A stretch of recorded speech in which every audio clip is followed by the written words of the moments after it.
Adama woke to the sharp smell of burnt coffee curling through the small kitchen. The plate that should have held her breakfast was empty, and the silence of the apartment felt heavier than usual. On the counter, a folded note caught her eye. She picked it up, her fingers trembling, and began to read. Her parents' words were polite, almost casual, but what they revealed hit her like a punch to the chest. Every naira she had saved, every hour she had worked, every bit of effort she had poured into gathering her bride price had been used. Not for her, but to fund her sister Ifeoma's extravagant wedding in Lagos. Adama sank to the floor, the note slipping from her hand. She felt dizzy, a tight knot forming in her chest as disbelief and anger wrestled inside her. Her dreams of starting a home, of finally stepping into the life she had imagined, were gone. She stared at the envelope of receipts and contracts that had accompanied the note, each one a silent testament to her family's betrayal. Memories of late nights crafting jewelry, tutoring children in the neighborhood, and hustling at the market flooded her mind. All of it, it seemed, had been poured into a black hole that rewarded everyone except her. She could hardly recognize the people she had trusted most. How could the people who had raised her, who had promised to support her, make a decision that wiped away her future so easily? The room felt smaller, the walls closing in, and in that quiet morning, Adama felt the full weight of shock, loss, and an emerging resolve she hadn't expected. Adama sank into her worn sofa, her mind spinning with memories of the years she had spent building her bride price. Every morning had started before sunrise, carefully threading beads into necklaces and bracelets she would sell at the market. She remembered the small thrill when a neighbor's child learned to read because she had patiently tutored them after school. Weekends weren't for rest. They were for extra shifts at the busy local market, hauling goods under the hot sun, all to save a little more, to inch closer to the dream of her own home, her own family. Every coin she earned carried hope. Every sleepless night carried sacrifice. And then there was Ifeoma. Adama's younger sister had always seemed to glide through life untouched by the struggles Adama had known. Designer dresses, weekend trips abroad, lavish parties. These were the things that came easily to her. Adama had smiled, forced laughter and cheer for her sister's excitement, but now the contrast cut deep. All those years of hard work, of scrimping and planning, and none of it had been for her. Instead, her family had redirected it, giving it to the sister who never needed it, who never understood what each naira had meant. It wasn't just about money. It was the message behind it, the clear signal that her efforts, her sweat, her loyalty, meant less than indulgence for someone else. Adama felt anger simmering under the surface, a mixture of betrayal and hurt that made her stomach twist. How could the people who were supposed to celebrate her, support her, and honor her sacrifices instead use them to elevate someone else? Every memory of selling trinkets at the market, every late-night tutoring session, every penny saved seemed now like proof that her worth had been ignored. The unfairness made her see the situation different. This wasn't a simple mistake or a temporary lapse in judgment. It was a deliberate, visible choice that broadcasted favoritism to everyone who knew the family. People in the neighborhood, her friends, even distant relatives would notice who had been rewarded and who had been ignored. The inequality was stark, impossible to miss, and impossible to accept. As she sat in the quiet of her apartment, Adama felt a mix of sorrow and growing determination. The betrayal wasn't just a financial blow. It was an attack on her dignity, on the years she had invested in her future. But along with the hurt, a spark ignited inside her. If her family could betray her so openly, maybe it was time she found a way to take control, to ensure that her sacrifices meant something, and that she wouldn't be overlooked or underestimated ever again. Adama hadn't expected visitors that afternoon, but when the doorbell rang, she felt a small flicker of relief. It was Kwame, her oldest friend, the one who had stood by her through school projects, heartbreaks, and every small victory along the way. He stepped inside, carrying a small bag of groceries and that calm, reassuring smile that always made her feel like someone in the world still had her back. As soon as he saw the scattered receipts and the note from her parents, his expression hardened. He didn't waste time offering empty sympathy. "Adama," he said, "this isn't just unfair, it's wrong. And you don't have to face it alone." He listened patiently as she retold the story, her voice trembling at first but gaining strength with each word. Kwame nodded along, occasionally asking questions, making sure he understood every detail. Once she finished, Kwame leaned back and suggested something that made Adama pause. "You need proper advice. Someone who knows the law, someone who understands family disputes, who can help you navigate them. You can't just let them take what's yours." He mentioned a lawyer he trusted, Fatima, a woman known in Abuja for handling cases of inheritance and family disputes with skill and fairness. The way Kwame spoke about her made it clear that Fatima wasn't just a lawyer. She was an ally, someone who could give Adama both guidance and confidence.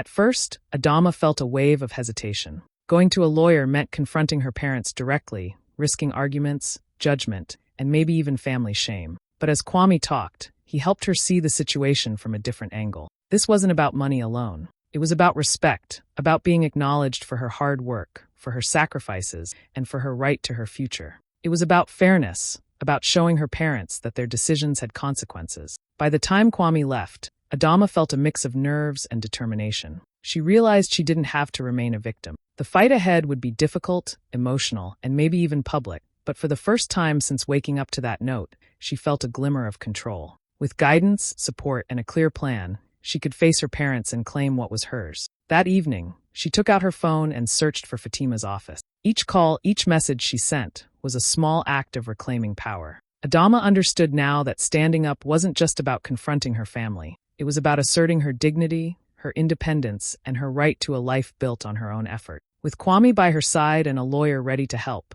she felt ready to step into the fight, not as a helpless daughter, but as someone who demanded to be seen, heard, and respected. Adama had never liked going through her parents' study. It always smelled faintly of old paper and polished wood, and the shelves were lined with files and ledgers she had only glanced at during family gatherings. But now, armed with a quiet determination and Fatima's advice in the back of her mind, she pushed open the door. The room felt heavy, almost as if it knew secrets were about to be uncovered. She started with the old filing cabinet in the corner, its drawers filled with papers that looked harmless at first glance. As she sifted through the piles, her heart thumped faster with every folder she opened. Receipts for jewelry she had painstakingly sold, invoices for market stalls she had rented, bank statements showing her careful savings. All of it had been redirected. There were transfers labeled with vague notes, clearly meant to cover hotel bookings, designer gowns, and catering for Ifeoma's wedding. Every page she examined told the same story. Her money had not been ignored by accident. It had been deliberately used to fund someone else's celebration. She moved to the desk and opened the laptop her parents often left on. There, she found emails between her mother and wedding planners, confirming extravagant expenses and special requests. Each one signed off with a sense of urgency and pride. Bank notifications pinged in her inbox, showing that her funds had been transferred weeks before she had ever known. The reality sank in deeper with each discovery. Her parents hadn't just taken her savings, they had orchestrated it. Adama's hands shook as she collected the documents, stacking them carefully on the desk. There were contracts detailing deposits for venues she had never heard of, spreadsheets showing lavish catering costs, and photographs from pre-wedding fittings. It was overwhelming, the proof laid out so clearly. She had spent years building her future, and now she could see the blueprint of how it had been taken from her. Yet, amid the shock and anger, a strange sense of clarity emerged. The evidence she had gathered wasn't just proof of wrongdoing, it was power. Each receipt, each transfer, each email gave her the strength to face her parents not as a pleading daughter, but as someone armed with truth and the law. She realized that confrontation wouldn't be easy. It would be emotional, possibly explosive, but now she had something concrete. By the time she closed the laptop and stacked the papers neatly in a folder, Adama felt a resolve she hadn't known before. This wasn't just about reclaiming money. It was about reclaiming respect, fairness, and her future. Every hidden document she uncovered was a step toward taking back control, and for the first time since waking up to that note, she felt ready to turn betrayal into action. Adama sat across from Fatima in the small, sunlit office, feeling a mix of nerves and determination. The lawyer spread out the folders and receipts Adama had collected, scanning through each page with practiced eyes. "We need to approach this carefully," Fatima said, her tone calm but firm. "This isn't just about money. It's about respect, fairness, and making sure your efforts are recognized. Every step must be documented." They began by organizing the financial record. Adama watched as Fatima sorted the receipts, bank transfers, and emails into clear categories. Each piece of evidence was labeled with dates, amounts, and the purpose of the expenditure. Together, they created a timeline showing how Adama had worked for years to save her bride price. The mornings she spent crafting jewelry, the afternoons tutoring neighborhood children, the weekends hauling goods at the market. Each moment of sacrifice was now a documented fact, ready to show how her contributions had been diverted without consent. Next, they discussed gathering witness statements. Fatima suggested talking to neighbors, friends, and even market vendors who had seen Adama's dedication firsthand. Adama realized that this was not just legal evidence. It was a way to validate her hard work and the trust she had built in her community. People who knew her story could confirm that she had earned every naira herself, making it impossible for her parents to dismiss her claims. While Fatima focused on the documents, Adama worked on preparing herself emotionally. She knew confronting her parents wouldn't be easy. Emotions could run high, voices could be raised, and the situation could even become public if word spread. But she also understood that being calm, composed, and confident would make a bigger impact than anger or tears. They talked about potential scenarios, the questions her parents might ask, and the ways she could respond firmly without losing control. They also mapped out a step-by-step strategy for the confrontation. First, they would present the evidence clearly, starting with the financial records and following with the witness statement. Then they would explain the timeline of sacrifices, showing how her hard work had been diverted. Fatima emphasized that Adama should remain firm about her rights while maintaining a respectful tone. It was about asserting her independence, not destroying family relationships. By the end of the session, Adama felt a shift inside her. What had started as anger and disbelief was now turning into a sense of empowerment. She had a plan, a strategy, and the support of someone who knew the law and could guide her through it. For the first time, she could imagine a path where she reclaimed not just her money, but her dignity and control over her future. Sitting there, looking at the organized folders and clear timeline, Adama realized she was no longer helpless. She was prepared, and she was ready to face whatever came next. Adama spent the morning cleaning her small apartment, arranging chairs, and making sure everything looked ordinary. When her parents arrived, smiling and chatting as if it were a casual visit, she offered them drinks and led them to the living room. Nothing seemed out of place, and that was exactly how she wanted it. She needed them relaxed enough to listen, but she was determined that by the end of the evening, nothing would stay hidden. She started gently, talking about her life in Abuja, her work, and her plans for the future. Her parents nodded politely, occasionally smiling, assuming the conversation was the usual small talk. Then, with calm precision, Adama slid a folder across the coffee table. She opened it to reveal neatly organized receipts, bank statements, and photographs documenting years of effort, late nights crafting jewelry, tutoring neighborhood children, and working at the market. She could feel her heart pounding, but her voice stayed steady. "This," she said, pointing to a page of receipts, "is every naira I saved for my bride price. Every moment of my time, every bit of sweat, every sacrifice I made went into this." Her parents exchanged glances, their usual dismissive smiles faltering. She continued, showing bank transfers that had been redirected, contracts that confirmed her contributions were used elsewhere, and emails from wedding planners detailing extravagant expenses for Ifioma. As she spoke, Adama noticed the subtle changes in their expressions: hesitation, surprise, and then discomfort. They had expected her to remain quiet, to accept whatever decisions were made without question. But she was laying everything bare, not with anger, but with facts. Each document, each photo, each carefully constructed timeline made it impossible for them to dismiss her claims. Her voice grew firmer as she explained the impact of their actions, how their choices had erased years of hard work, how they had prioritized someone else's comfort over her dedication, and how trust had been broken. "I trusted you," she said, her tone controlled but heavy with emotion. "And this is how my trust has been repaid." For a moment, silence filled the room. The parents shifted uneasily, their usual authority and certainty replaced by a quiet tension. Adama could see that her careful preparation had worked. The evidence was undeniable, and her calm, firm delivery left no room for excuses. She wasn't yelling, pleading, or breaking down. She was standing her ground, asserting her rights, and making them face the consequences of their choices. By the end of the evening, the atmosphere had changed. Her parents no longer carried the same ease they had when they walked in. The casual dinner had become a confrontation, and Adama had done it with control, clarity, and courage. She felt a sense of empowerment growing inside her, the knowledge that she could face them, speak the truth, and demand respect for herself and the work she had done. For the first time since discovering the betrayal, she felt a measure of control returning to her life. Adama took a deep breath, letting the silence in the room stretch for a moment. Her parents were still sitting on the couch, stiff and quiet after the evidence she had presented. She could see their discomfort, the uneasy shifting in their seats, and she knew the next move would change everything. "I have something else to tell you," she said, her voice calm but clear. She reached into her bag and pulled out another folder, this one thinner but equally important. "I didn't just gather evidence.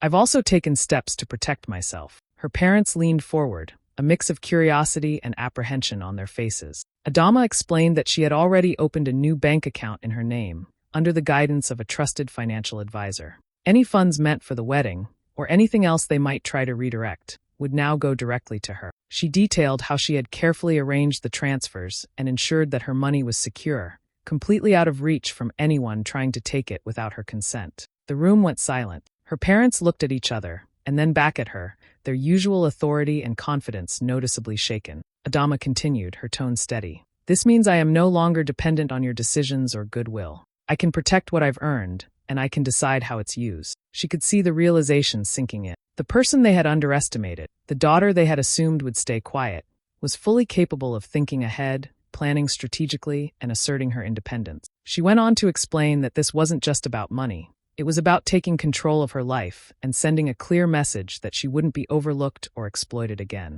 I've worked hard for every naira, she said, and I've made sure that from now on, my work and sacrifices are respected. Her parents' expressions had shifted from surprise to a mixture of guilt, frustration, and something else, admiration, though neither would admit it. Adama could see that they were processing the fact that their daughter was no longer the powerless girl they had once thought she was. She wasn't asking for permission or forgiveness. She was simply asserting her rights and independence. By the end of the conversation, the balance in the room had changed completely. Adama felt a surge of confidence and control. She had not only confronted her parents with the truth, but had also shown them that she could act decisively and protect herself. The bold move wasn't just financial. It was a statement of self-respect, strategy, and courage. For the first time, she felt fully in charge of her future, and her parents had no choice but to acknowledge it. That evening, as she watched them leave, Adama felt a quiet satisfaction. She had taken a bold step, one that combined courage and careful planning, and she knew it had altered the dynamic of her family forever. She was no longer the girl whose savings could be taken. She was a woman who had reclaimed her power, her independence, and her future. Word of what had happened at Adama's apartment spread quickly. At first, it was whispered in family circles, shared quietly over phone calls and private messages. Then it made its way onto social media, where posts and comments about her courage started multiplying. Some people shared her story to highlight unfair treatment in families, while others praised her for standing up for herself. The attention was sudden and intense, but Adama realized she could use it to her advantage. Instead of shying away, she spoke openly about her experience. She explained the years she had spent building her bride price, the sacrifices she had made, and how her funds had been used without her consent. She framed it not as a personal vendetta against her sister, but as a call for fairness and respect in cultural practices. Adama emphasized that bride price was meant to honor the bride's efforts and dignity, not to be diverted or exploited. Her posts, messages, and interviews struck a chord with many who had experienced similar situations or known someone who had. Messages of support began pouring in. Friends sent encouraging notes and shared advice, while neighbors who had seen her working tirelessly in the market or tutoring children reached out to express admiration. Even distant relatives who had only heard rumors about her sacrifices spoke publicly about her dedication, lending credibility to her story. Each comment, each message, and each share reinforced the idea that she wasn't alone, that her fight was valid, and that her voice mattered. The social media attention also sparked broader conversations about fairness in family traditions. People discussed the importance of recognizing women's contributions and the value of respecting their work and savings. Adama's story became a symbol of resistance against exploitation, and she found herself at the center of a community conversation that extended far beyond her apartment. Despite the public attention, Adama remained composed and focused. She didn't let the praise or the criticisms distract her from her goal. Instead, she used the visibility strategically, reinforcing her position while continuing to pursue legal and personal remedies. Each public acknowledgement of her courage strengthened her confidence and determination. By turning a private confrontation into a public assertion of rights, Adama shifted the narrative. She transformed a moment of betrayal into an opportunity to educate, inspire, and demand respect, not only for herself but for other women in similar situations. The support she received reminded her that fairness, courage, and strategic action could change not just her life, but also the mindset of her community.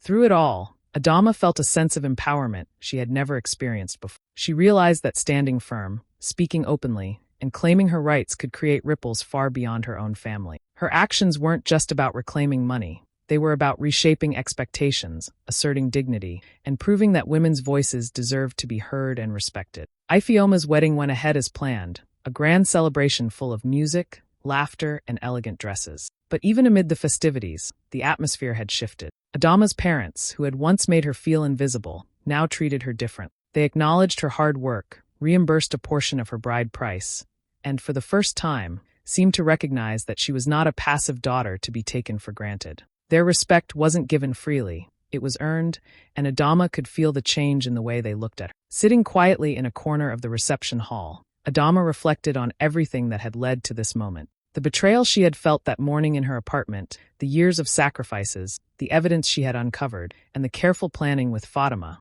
It all came together to show her the importance of resilience. She had been hurt deeply, but she had not let that pain define her. Instead, she had turned it into determination, using her anger and disappointment as fuel to reclaim what was rightfully. Preparation had also proven its power. Every receipt, every email, every witness statement had mattered. Without careful documentation and strategy, she might have faced empty apologies or dismissive excuses. The confrontation had been tense, emotional, and even a little frightening, but being ready, mentally, emotionally, and legally, had given her the strength to stand her ground. Adama realized that preparation wasn't just about gathering evidence. It was about readying herself to face difficult conversations, to confront injustice calmly, and to act decisively. Most importantly, she learned the power of standing firm, even against people you love and trust.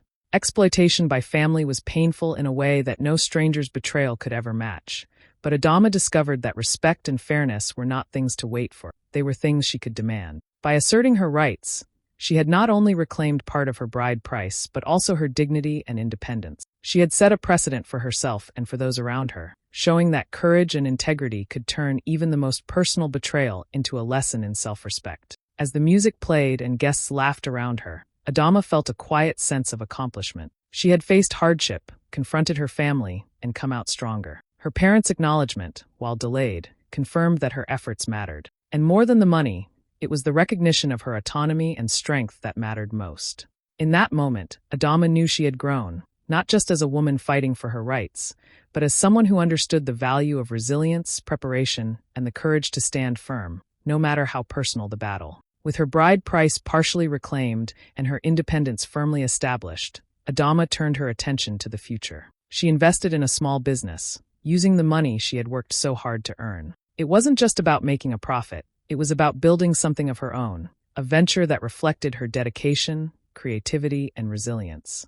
Each day she spent managing the business reminded her of the effort it had taken to stand up for herself, and of the rewards of doing so. But Adama didn't stop there. She started a community mentorship program for young women in her neighborhood, teaching them practical skills, financial literacy, and the importance of self-respect. She shared her story openly, not to boast, but to show that courage and strategy could turn even the deepest betrayal into opportunity. Her experiences became lessons for others: how to plan carefully, act decisively, and stand firm in the face of injustice, even when it comes from family. Word of her initiatives spread quickly. Friends, neighbors, and even distant relatives reached out to support her programs, inspired by her determination and vision. Adama realized that her journey had become bigger than herself. It was now a symbol for young women across West Africa, proving that standing up for yourself isn't just possible, it can change your life and the lives of those around. Looking back, Adama felt a sense of quiet pride. She had transformed her anger and disappointment into growth and empowerment.